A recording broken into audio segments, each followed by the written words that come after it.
Snow, fog, and silence can turn familiar ground into a killing field. When scent, speed, and instinct collide, steel bends and shelter means nothing. Judgment lasts seconds, consequences last forever. From shattered supercars to isolated cabins and frozen villages, the range is brutal. In this video, we'll uncover 6 chilling encounters, 6 full stories examined clearly, responsibly, and with lessons meant to keep people safer. On January 13, 2026, the remote logging territories of Russia's Amur region lay buried under thick snow and penetrating fog. The area, near the southeastern edge of the Siberian taiga, had experienced unusually harsh winter conditions that year. Local logging operations had pushed deeper into previously untouched wilderness, fragmenting traditional wildlife corridors and forcing predators closer to human activity zones. The temperature hovered around -15 degrees Celsius, and visibility along the narrow forest roads rarely extended beyond a handful of meters. Artem Volodin, a 52-year-old industrialist from Moscow, had made his fortune in telecommunications infrastructure during the early 2000s. He collected rare automobiles and enjoyed taking them on what he called adventure drives through Russia's most challenging terrain. His latest acquisition, a custom-built sports car worth approximately $1.2 million, featured all-wheel drive modifications specifically designed for snow performance. Accompanying him that afternoon was Daria Levchenko, 29, a marketing consultant he had been dating for roughly 8 months. The couple had departed from a small hunting lodge that morning, intending to photograph the winter landscape and test the vehicle's capabilities on snow-covered logging roads. Artem had dismissed warnings from local hunters about increased bear activity in the region. The animals, they explained, were struggling to find sufficient prey because of an unseasonably early winter that had disrupted their normal food sources. Several grizzlies had been spotted wandering unusually close to logging camps and service roads. Around 2:30 in the afternoon, Artem guided the vehicle along a particularly narrow stretch of road flanked by dense timber on both sides. The engine's low purr seemed unnaturally loud amid the muffled silence of falling snow. Daria had been reviewing photographs on her camera when she noticed movement through the fog on Artem's side of the car. The Grizzly emerged from the tree line with shocking speed. The massive male, later estimated to weigh nearly 300 kilograms, had likely detected the vehicle's warmth and unfamiliar sounds. Bears in that region sometimes investigated unusual stimuli out of curiosity or desperation during food-scarce periods. This particular animal showed no hesitation. The bear's initial charge brought it directly into the driver's side of the vehicle. The impact shattered the side window completely, showering both occupants with safety glass fragments. Artem tried to accelerate, but the road's icy surface made the wheels spin uselessly. The Grizzly, now fully engaged, began attacking the car with terrifying intensity. Claws designed to tear through logs and excavate frozen ground proved devastatingly effective against the vehicle's composite materials and aluminum panels. The bear mounted the hood, its weight compressing the suspension dramatically. It then tore at the roof, peeling back sections of reinforced carbon fiber as though they were paper. The sounds of rending metal and the animal's guttural roaring filled the confined space. Daria screamed for Artem to reverse, but he appeared frozen, both hands gripping the steering wheel. The bear's massive head pushed through the destroyed driver's window, jaws snapping mere centimeters from Artem's face. One powerful swipe caught his shoulder, the force of the blow driving him against the center console. Snow and debris began accumulating against the doors, effectively trapping both occupants. The bear's continued assault on the roof had caused significant structural damage, leading to sections of the roof collapsing inward. Daria realized with horrifying clarity that remaining in the vehicle meant certain death. She fumbled with her seatbelt, her fingers shaking violently from adrenaline and cold. The rear window, already cracked from the bear's initial assault, finally shattered completely when the animal shifted its weight. Daria seized the opportunity. She threw herself backward, squeezing through the jagged opening despite the sharp edges tearing at her coat and scraping her skin. She landed heavily in the snow behind the car, immediately rolling away from the vehicle. The bear, still focused on Artem, did not pursue her. Daria scrambled to her feet and ran approximately 50 meters before her legs simply stopped responding. She collapsed behind a fallen tree, gasping for breath, her entire body shaking uncontrollably. The assault on the vehicle continued for what witnesses later estimated as another 3 to 4 minutes, though Daria could not accurately judge time in her state of shock. The bear eventually ceased its attack and disappeared back into the forest as suddenly as it had appeared. A group of hunters working roughly 300 meters away had heard the commotion, the sounds of destruction carrying through the still winter air with unusual clarity. They arrived within 15 minutes, finding Daria hypothermic and nearly incoherent behind the fallen tree. The vehicle sat demolished in the middle of the road, barely recognizable as an automobile. Artem Volodin was discovered still in the driver's seat, having sustained catastrophic injuries during the prolonged attack. Emergency services, summoned by satellite phone, could not reach the location for nearly 2 hours due to the remote location and deteriorating weather conditions. Regional investigators who examined the scene noted the unusual convergence of risk factors. The location's isolation meant no immediate assistance was available. The icy road conditions had made driving impossible. Most critically, logging operations had pushed the local Grizzly population into areas where encounters with humans became increasingly likely. The bear, likely desperate and disoriented by habitat disruption, had responded to an unfamiliar stimulus with lethal aggression.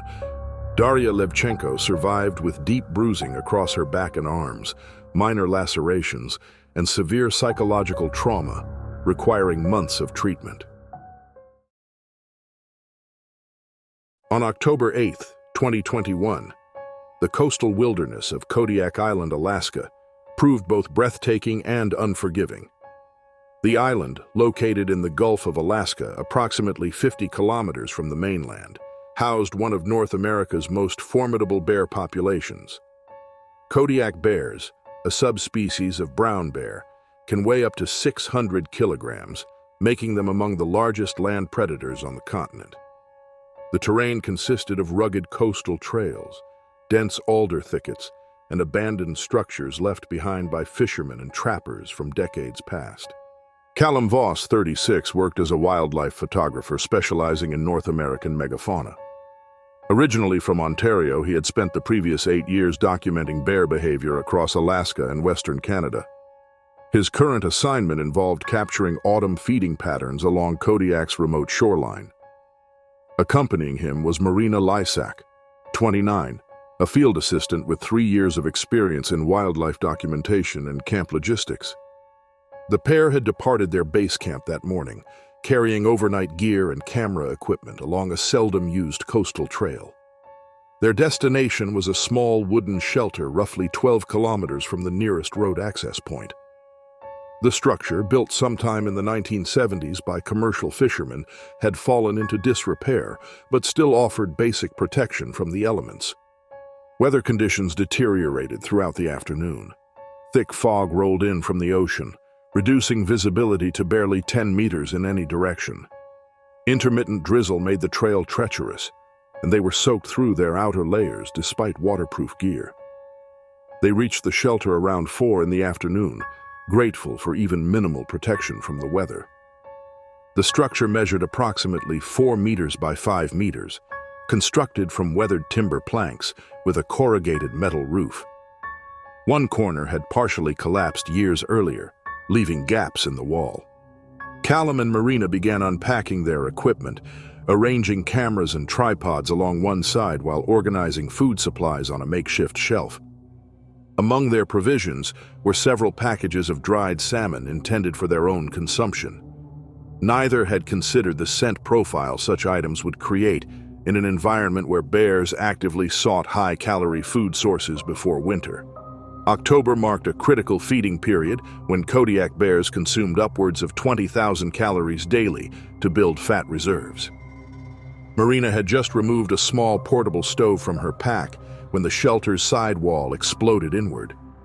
The impact sent wooden planks flying across the interior space, one striking Callum's shoulder and knocking him sideways. A massive Kodiak bear had simply smashed through the deteriorated wall rather than attempting to navigate the narrow doorway. The animal's head and shoulders filled the opening it had created. Its fur, darkened by rain, made the bear appear even larger in the confined space. The creature's attention fixed immediately on the food supplies, particularly the dried fish packages that had split open during the wall's collapse. Callum scrambled backward and upward onto a raised sleeping platform built against the rear wall. The structure groaned under his weight, but held. Marina grabbed 2 metal cooking trays from her pack and began banging them together, shouting at the top of her lungs. The noise seemed to give the bear a momentary pause, but its hunger clearly outweighed any intimidation. The bear pushed further into the shelter, widening the hole it had created with its massive shoulders. It pawed at the floor where dried fish had scattered, snapping its jaws and huffing loudly. One swipe of its paw overturned a small crate containing additional supplies, sending items rolling across the tilted floor. Marina continued her noise-making, now incorporating kicks against a metal storage container. The cacophony within the small space became nearly deafening. Callum, trapped on the platform with nowhere to retreat, grabbed a hiking pole and held it defensively, though he understood its complete inadequacy against such an opponent. The bear circled within the limited space, testing various items with its nose and paws. It bit into a canvas bag, shaking it violently when the contents failed to satisfy. The animal's movements were deliberate, but increasingly agitated as the noise continued without cessation. Outside, the sound of seabirds calling from nearby cliffs suddenly intensified. Wave action against the rocky shore had also increased as tidal patterns shifted. The combination of external sounds and Marina's relentless noise-making finally seemed to confuse or annoy the bear sufficiently. After what both survivors later estimated as 6 to 8 minutes, though the experience felt considerably longer, the bear withdrew through the destroyed wall, and they heard it crashing through the underbrush for another minute before silence returned, broken only by dripping rain and distant ocean sounds. Neither Callum nor Marina moved for several minutes. Eventually, Callum descended from the platform, and they cautiously approached the opening. The bear had vanished completely into the fog. They gathered essential items and retreated from the shelter, spending a miserable night in rain-soaked clothing beneath a rock overhang roughly 1 kilometer away. Rescue came the following afternoon, when their delayed check-in prompted authorities to investigate. Both survived with significant bruising, torn clothing, and psychological trauma. Investigators noted that unsecured food in bear habitat, combined with fog and isolation, had created conditions almost certain to lead to dangerous encounters. On October 19, 2024, the Appalachian Trail's remote sections through West Virginia offered hikers a combination of challenging terrain and a genuine wilderness experience. This particular stretch, located in the southeastern portion of the state, wound through deciduous forests thick with oak, maple, and hickory. The region had experienced an unusually poor acorn crop that autumn, forcing black bears to range more widely in search of adequate calories before hibernation. Wildlife biologists had documented bears appearing in areas where sightings were historically rare, a pattern suggesting significant food stress across the population. The Appalachian Trail, stretching approximately 3,500 kilometers from Georgia to Maine, passes through some of America's most biodiverse temperate forests. West Virginia's section, while less traveled than segments through Virginia or Pennsylvania, offered experienced hikers solitude and challenging elevation changes. However, this remoteness also meant that emergency assistance could be hours away, even under ideal conditions. Dmitry Kovalenko, 34, had emigrated from Ukraine to the United States 7 years earlier and worked as a software engineer in Richmond, Virginia. He maintained an active outdoor lifestyle and frequently hiked with his dog, Bruno, a 4-year-old German Shepherd mix he had adopted from a local shelter. Dmitry had planned a solo overnight hiking trip along a 20-kilometer section of trail known for its isolation and scenic overlooks. He had completed similar trips throughout the mid-Atlantic region without incident and considered himself reasonably experienced in wilderness travel. He began his hike around 2 in the afternoon, intending to reach a designated camping area before darkness fell. Bruno ranged ahead on the trail, occasionally circling back to check on Dimitri's progress. The dog wore a bright orange vest for visibility and carried his own provisions in small saddlebags. Dimitri had trained Bruno extensively in trail behavior, and the dog's discipline and obedience were generally excellent, making him an ideal hiking companion. The weather conditions that afternoon were peculiar. Dense fog had settled into the valleys, creating an eerie, muffled quality to the forest. Fallen leaves, thick on the trail from recent October winds, deadened the sound of footsteps. The combination created an almost supernatural quiet that many hikers found unsettling. The temperature hovered around 12 degrees Celsius, comfortable for hiking but cool enough that Dimitri wore a light fleece jacket over his base layer. Around 5:30, with approximately 90 minutes of usable daylight remaining, Dimitri stopped to consult his map near a small stream crossing. Bruno had wandered roughly 20 meters ahead, investigating something in the underbrush. Dimitri carried trail mix and energy bars in the external pockets of his pack, items he snacked on throughout the day without considering their scent profiles.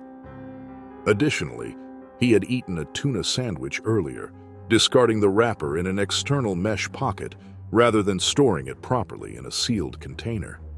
The black bear, a large male estimated to weigh approximately 160 kilograms, had been unsuccessfully foraging for several days.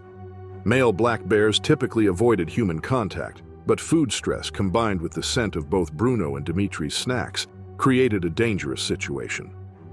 Unlike grizzlies, black bears rarely engage in predatory behavior toward humans, making this encounter statistically unusual and highlighting the severity of the animal's nutritional desperation. Bruno noticed the bear first. The dog's bark changed from curious to alarmed, a sound Dimitri recognized immediately. He looked up from his map to see Bruno backing toward him, attention fixed on something in the fog-shrouded forest. The dog's hackles were raised, and his posture indicated a genuine threat rather than simple excitement at wildlife. The bear emerged at a run. Black bears, despite their bulk, could reach speeds of 45 kilometers per hour over short distances. Dimitri had 2 seconds between seeing the animal and impact. His mind registered the bear's size, the focused intensity of its approach, and the complete absence of the hesitation or avoidance behavior typical of black bear encounters. The bear struck him chest high, the force lifting Dimitri completely off his feet and slamming him backward onto the leaf-covered trail. His backpack absorbed some of the impact, but also momentarily trapped his arms. The bear immediately began biting, targeting Dimitri's upper body and head. Its jaws, capable of crushing bone, found purchase on his shoulder and neck area. Bruno attacked without hesitation, biting at the bear's hindquarters and flanks. The dog weighed approximately 35 kilograms, completely outmatched, but fearless in defending his owner. The bear swatted at Bruno with one paw, sending the dog tumbling several meters, but the distraction was momentary. Bruno recovered immediately and renewed his attack, refusing to abandon Dimitri despite the overwhelming threat.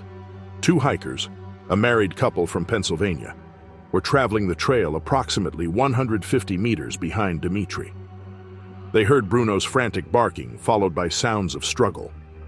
The husband, a former military serviceman, immediately understood something serious was occurring. Both began running toward the sounds while shouting and grabbing fallen branches to use as improvised weapons. Their arrival and noise caused the bear to pause its attack. The animal looked toward the approaching humans, then back at Dimitri, seemingly uncertain. Bruno, recovered from being knocked aside, renewed his attack with even greater intensity. The combination finally prompted the bear to retreat, disappearing into the fog as suddenly as it had appeared. The entire attack had lasted perhaps 30 to 40 seconds, though the trauma made accurate timing impossible. The couple reached Dimitri within seconds, but immediately recognized the severity of his injuries. The husband began first aid while his wife used a satellite communicator to summon emergency services. Bruno circled frantically, whining and attempting to lick Dimitri's face. The dog's muzzle was bloodied, though whether from the bear or from Dimitri's injuries was unclear. Emergency responders reached the location within 45 minutes, using all-terrain vehicles.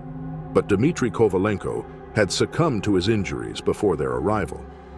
The combination of blood loss and trauma had been unsurvivable given the remote location and delayed response time. Bruno, despite minor scratches and what veterinarians later diagnosed as soft tissue bruising, survived physically intact, though behaviorally traumatized. Investigators determined that the combination of fog-reducing warning distance, unsecured food, and the bear's desperate nutritional state had created an unusually dangerous situation. The rapid escalation from initial contact to fatal outcome was characteristic of food-stressed bear encounters. Bruno was eventually adopted by the couple who had attempted the rescue, as Dmitry had no immediate family in the United States.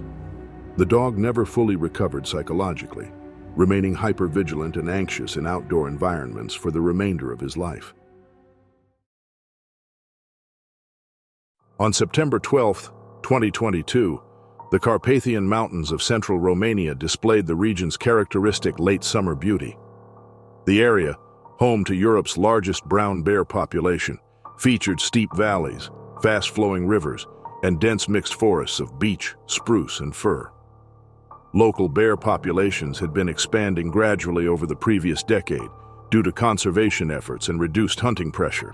Romania hosted approximately 6,000 brown bears, representing nearly 40% of Europe's total population outside Russia. The Carpathian ecosystem provided ideal brown bear habitat with abundant food sources, minimal human disturbance in remote areas, and protective legal frameworks that had allowed populations to recover from historical lows.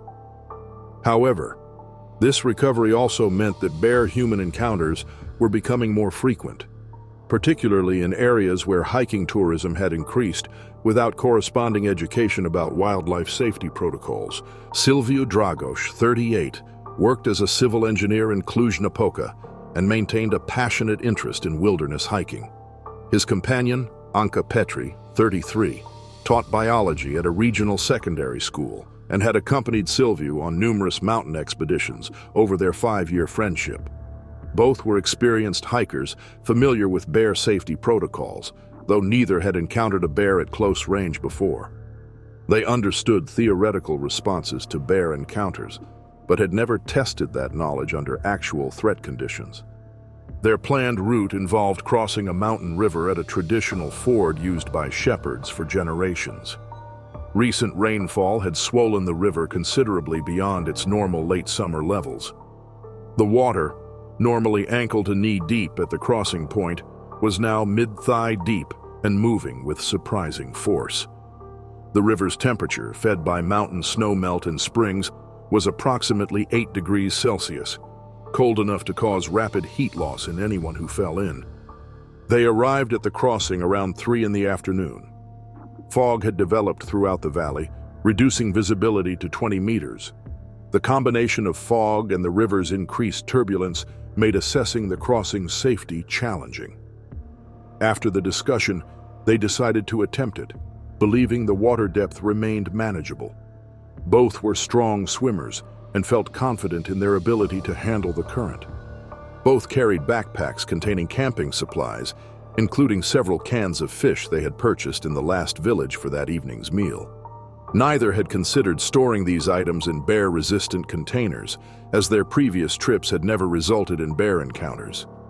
The cans, though sealed, still emitted scent molecules that bears could detect from remarkable distances, particularly when wind patterns carried the scent effectively. Silviu entered the water first, using a hiking pole to probe depth and maintain balance. Anca followed, keeping one hand on Silviu's backpack for stability. The river's force surprised them both, requiring significant concentration to maintain footing on the rocky streambed. Loose stones shifted underfoot, and the current pushed constantly against their legs, making each step a calculated risk. They had reached approximately mid-river when Anka noticed movement on the opposite bank. A brown bear, massive even by Carpathian standards, stood at the waterline roughly 15 meters from where they would exit the river. The animal's attention was clearly focused on them, or more specifically, on the scent emanating from their packs. Its posture suggested interest rather than aggression, but the distinction provided little comfort given their vulnerable position. Silviu saw the bear at the same time and immediately stopped moving. Standing in thigh-deep, fast-moving water with a large predator blocking their exit route represented precisely the scenario wilderness guides warned against.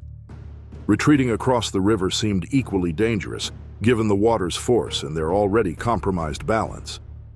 Either direction presented a significant risk. The bear waded into the shallow water at the river's edge. Its movements were deliberate, methodical, showing none of the uncertainty typical of bears encountering humans. The animal had clearly associated the fish scent with accessible food and appeared intent on investigation. Brown bears were excellent swimmers and completely comfortable in water, eliminating any advantage the river might have provided. Silviu grabbed a sturdy branch floating past in the current, a piece of deadfall perhaps 1.5 meters long. He held it defensively while trying to appear larger by raising his arms. Anka, understanding that remaining in the water was untenable, climbed onto a large boulder that protruded above the surface near the river's center. The rock was slick and partially submerged, but offered a position above the water and slightly removed from direct approach routes. The bear continued its advance, now in water up to its chest. It moved with surprising confidence, muscles rippling beneath wet fur. The animal circled slightly, approaching from downstream, presumably to better catch the scent that had attracted its attention.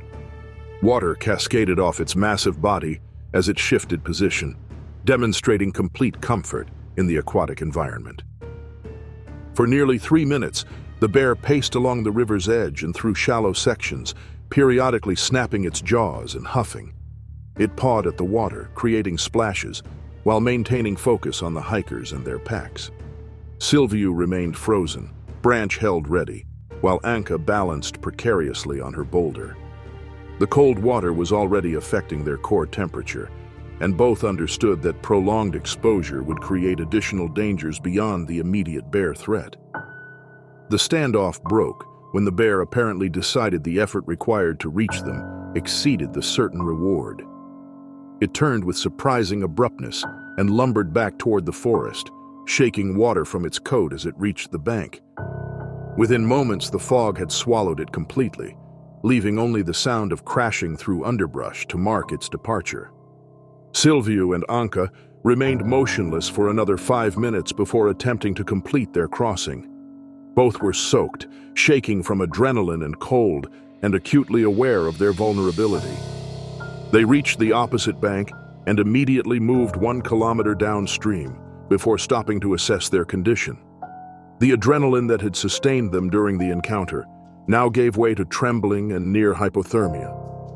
Both had sustained bruises from maintaining position in the current and from scrambling onto rocks. Their clothing was thoroughly saturated, and the temperature was dropping as evening approached. They built an emergency fire and spent an uncomfortable night before hiking out the following morning. Authorities who investigated noted that fog, river hazards, and unsecured food had combined to create an exceptionally dangerous encounter that could easily have proven fatal had the bear been more aggressive or desperate. On October 5, 2021, the remote logging territories of western Montana presented challenges familiar to those who worked in extractive industries far from civilization. The region, characterized by dense coniferous forests and limited road infrastructure, supported scattered logging operations operating on seasonal schedules. Small cabins, built decades earlier, provided shelter for rotating crews who worked weeks at a time before returning to towns for rest periods. These structures, often crude and minimally maintained, represented the only human presence across vast stretches of wilderness. Montana's grizzly bear population had been recovering steadily since receiving federal protection in 1975. By 2021, the state hosted an estimated 2,000 grizzlies, concentrated primarily in northwestern regions and areas adjacent to Glacier National Park. This recovery, while representing a conservation success, also meant that encounters between bears and humans in remote work sites had become increasingly common, creating tensions between wildlife management goals and resource extraction industries. Ezekiel Halvorson, known universally as Zeke, was 42 and had worked in logging since his early 20s. Originally from Minnesota, he had drifted west in search of better-paying opportunities in Montana's timber industry. His current partner, Marvin Calloway, 39, had joined the same logging company 3 years earlier after a divorce ended his previous life as a warehouse supervisor in Idaho. Both men understood the risks of the wilderness intellectually, but had never personally experienced serious wildlife encounters. The cabin they occupied sat approximately 18 kilometers from the nearest maintained road, accessible only by a rough track requiring four-wheel drive vehicles. The structure, built in the 1960s, featured basic amenities, a wood stove for heating, and an attached storage shed for equipment and supplies. Company policy required workers to store food in bear-resistant containers, but enforcement in remote locations was essentially non-existent. The isolation meant supervisors rarely visited, and workers developed their own practices based on convenience rather than protocol. Zeke and Marvin had completed a long day of chainsaw work, felling marked trees in a designated cutting area. They returned to the cabin around 6 in the evening, tired and hungry. Among their supplies was fresh elk meat, a quarter of an animal that Zeke had shot the previous weekend. The meat hung in the storage shed, wrapped in cloth but hardly bear-proof. The shed lacked any secure storage, and the meat had been hanging for 3 days, developing increasingly strong odors. October represented a critical period for grizzly bears in the region. The animals needed to consume approximately 20,000 calories daily to build sufficient fat reserves for winter hibernation. Food sources like berries and roots became scarce after the first frosts, pushing bears to seek high-calorie alternatives, including meat.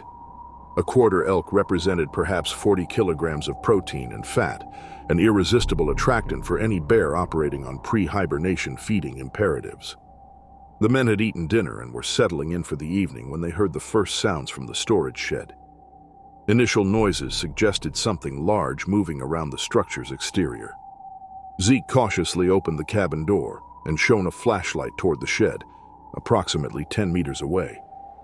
The beam caught reflective eyeshine at a height suggesting something substantially larger than the deer and elk common in the area. Before either man could react further, the grizzly attacked the storage shed with explosive force. The bear, a massive male estimated to weigh close to 300 kilograms, tore through the shed's wooden door as though it were cardboard. Crates and equipment flew outward as the animal forced its way inside, clearly having located the elk meat. The sound of splintering wood and crashing metal filled the clearing. Zeke grabbed a can of bear spray from the cabin's emergency supplies, while Marvin began slamming metal toolboxes together and shouting. The noise did nothing to deter the bear, which had now secured the elk meat and was in the process of destroying anything else that might contain food.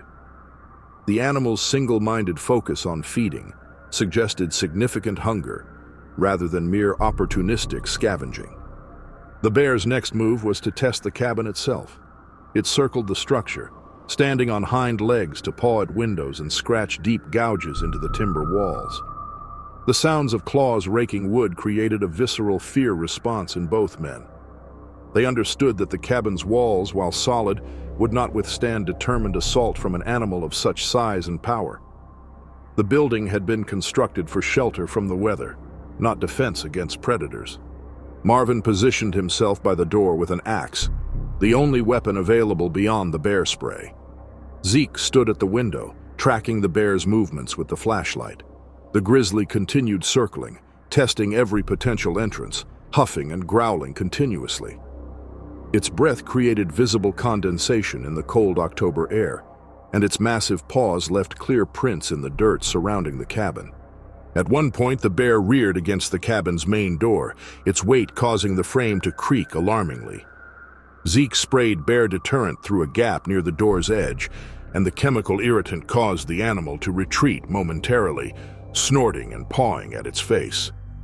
However, the deterrent's effect was temporary. Within a minute, the bear had recovered and resumed its investigation of the structure. For approximately 10 minutes, the standoff continued. The bear would retreat briefly, then return to test different access points. Both men remained in a state of high alert, knowing that their survival depended on the cabin's structural integrity and the bear's eventual decision to leave. The psychological strain was immense, each sound of claws on wood triggering fresh surges of adrenaline. The resolution came from an unexpected source. A logging crew working night operations approximately half a kilometer away had fired up chainsaws for tree removal. The distant mechanical roar, carried clearly through the still mountain air, apparently disturbed the bear sufficiently to prompt withdrawal. The animal gathered what remained of the elk meat and disappeared into the forest, leaving behind a scene of comprehensive destruction. Zeke and Marvin remained inside until dawn, taking turns maintaining watch. Both had sustained bruising from throwing themselves against walls and furniture during the encounter, and their clothing was torn from scrambling around the cramped cabin space. The psychological impact was more severe, with both men reporting nightmares and hypervigilance for months afterward. Investigation revealed that unsecured meat, the cabin's isolation, and dense forest cover, which provided easy access for bears, had combined to create the dangerous scenario. The logging company subsequently enforced stricter food storage requirements and installed bear-resistant facilities at remote work sites. On January 20th, 2021, the small Arctic settlement of Frostvik, Norway, experienced conditions typical for the region during deep winter. Located approximately 15 kilometers from Norway's northern coastline, the village housed roughly 70 permanent residents, primarily engaged in fishing, small-scale tourism, and traditional reindeer herding. Temperatures that morning registered -22 degrees Celsius, and thick freezing fog reduced visibility to barely 30 meters. The settlement, established in the late 19th century, had persisted through changing economic conditions and climate variations, maintaining traditional livelihoods despite modernization pressures. The Arctic environment had been experiencing unusual instability regarding sea ice formation. Climate change has delayed freeze-up, disrupting polar bear hunting behavior and forcing some animals to range closer to human settlements in search of food. Authorities had issued general warnings about increased bear activity, though actual sightings near Frostvik remained rare.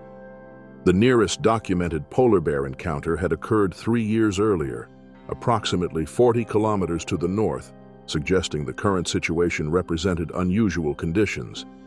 Polar bears, unlike their brown and black relatives, had no evolutionary experience with terrestrial food scarcity. Their hunting success depended entirely on sea ice platforms from which they hunted seals. Delayed ice formation led to extended fasting periods, pushing desperate animals toward any potential food sources, including human settlements. Adult males could weigh up to 700 kilograms and possess strength capable of killing beluga whales, making them exceptionally dangerous when food-stressed. Kjell Arnesen, 49, worked as a commercial fisherman operating from the village's small harbor. He had spent the previous day repairing nets in a storage shed behind his home and had not properly secured the building upon finishing work. The shed contained not only fishing equipment, but also several crates of frozen fish intended for both personal consumption and sale. In the Arctic's extreme cold, frozen fish stored outside remained preserved for months, but this convenience created significant attractant issues for wildlife. His neighbor, Ingrid Zolberg, 32, lived with her 2 children in a traditional wooden house approximately 50 meters from Kjell's property. She worked as a teacher at the village's small school and maintained a stable routine oriented around her children's needs and the community's social rhythms. Her house, painted the traditional red common in Norwegian coastal settlements, featured modern insulation and heating, but retained historical architectural elements. The polar bear entered Frostvik shortly after 6 in the morning, during the period of winter darkness that characterized January in the Arctic. The massive male, estimated to weigh approximately 500 kilograms, had likely been tracking scents carried on the wind from fish storage facilities and fuel depots scattered throughout the settlement. Polar bears possessed olfactory capabilities that allowed them to detect seals beneath 1 meter of ice and snow, making human food storage easily detectable from kilometers away. The bear's first target was Kjell's storage shed. The animal simply demolished the structure's door and began feeding on frozen fish. The sounds of splintering wood and crashing equipment woke Kjell, who initially assumed the damage resulted from wind or perhaps reindeer seeking shelter. Winter storms sometimes reached extreme intensity, and structural failures were not uncommon during the darkest months. Looking through his window with a flashlight, Kjell saw the distinctive white shape of a polar bear amid the wreckage of his shed. His immediate reaction combined disbelief with genuine terror. Polar bears, unlike their brown and black relatives, had no inherent fear of humans and were fully capable of viewing people as potential prey. Every Arctic resident understood this distinction intellectually, but facing such an animal could provoke paralyzing fear. Kjell grabbed a snow shovel and exited his house, shouting and banging the shovel against a metal fence post. The noise echoed through the fog-shrouded village, waking other residents. The bear, rather than retreating, turned its attention toward Kjell with what appeared to be curiosity or challenge. Its dark eyes fixed on him, and it took several steps in his direction before apparently deciding the fish represented easier acquisition. Ingrid heard the commotion and looked outside to see the polar bear moving down the village's main street, with Kjell backing away while continuing to make noise. She immediately gathered her children, aged 7 and 9, and rushed them to a small shed attached to the rear of her house. The structure, built for storing firewood, offered minimal security, but was better than remaining exposed. She wrapped both children in blankets and instructed them to stay absolutely silent. The bear's rampage intensified. It swiped at a snow-covered vehicle, leaving deep gouges in the metal panels and shattering a side window with casual force. It overturned trash containers and scattered wooden crates containing fishing supplies across the icy street. The animal moved with purpose, investigating each potential food source while showing no fear of the increasing human activity. Its massive paws, nearly 30 centimeters across, left clear prints in the snow. Village residents began emerging, creating noise with whatever implements came to hand. Dog barks filled the air as pets sensed the threat. Someone activated the village's emergency alarm system, a vestige from Cold War civil defense preparations, which added a piercing mechanical wail to the chaos. The combined sounds created a disorienting acoustic environment that echoed off buildings and seemed to come from all directions simultaneously. The combined auditory assault, the increasing human presence, and perhaps simple satisfaction with the food already consumed, finally prompted the bear to withdraw. It moved toward the frozen shoreline, eventually disappearing into the fog and darkness. The entire incident had lasted approximately 20 minutes. However, residents later disagreed on the exact timing, with estimates ranging from 15 to 30 minutes, depending on when individuals became aware of the situation. Several villagers sustained injuries during the chaotic evacuation and response. Deep bruises resulted from falls on ice, and one elderly resident suffered frostbite on exposed fingers after handling metal equipment without gloves. Minor lacerations occurred when people broke through windows or forced stuck doors in their panic. One person sprained an ankle scrambling over a fence, and several others experienced elevated blood pressure requiring medical monitoring. Authorities who investigated afterward noted that improper food storage, poor visibility from fog, and the polar bear's unusual boldness had combined to create a genuinely dangerous situation. The bear's lack of fear suggested either youth and inexperience or desperation from poor hunting success. Frostvik subsequently implemented strict food storage protocols and established regular polar bear patrols during the winter months. The incident prompted regional authorities to develop comprehensive wildlife management plans that address the intersection of climate change, polar bear behavior, and human settlement safety across Norway's Arctic territories.